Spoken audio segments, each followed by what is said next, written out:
salita na.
Pisong flood control corruption scandal ay ang pandarambong ng tatay niyang diktador 40 years ago, more than 40 years ago.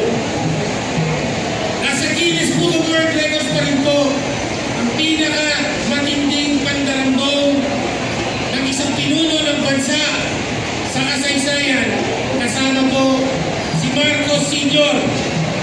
Kaya ang unang katotohanan, Marcos na tatay, Mandarambong, ang Marcos na anak, ano? Mandarambong din, like father! Ulit, like father! Okay, so yan po ang unang lesson natin sa araw na ito. Ang pangalawang lesson po, nalantad na po ang katotohanan na pinamunuan, kinalunahan, at direkta lumahok at kakinaban si Marcos Jr. sa flood control corruption scandal. Naniniwala ba kayo na walang alam si Marcos sa kurakot ng flood control? Siyempre hindi. Alam niya yan at ang nalantad na ngayon. No? Direkta siyang nagutos ng insertion at direkta siyang tumanggap ng kickback dyan sa bahay niya, sa Forbes Park, sa Nara.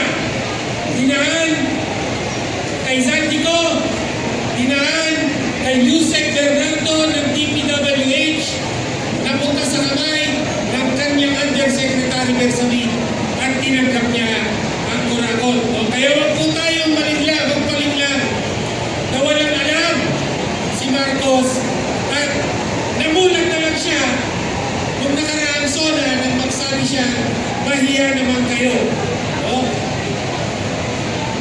Pangatlong katotohanan, dahil direkta ang partisipasyon at kakinabang ni Marcos, peke ang kanyang gera kontra korupsyon.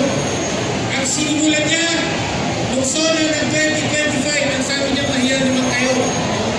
Actually, isang iskema para ituro at idilan ang ilang mga politiko, ilang mga kontraktor, ilang mga opisyal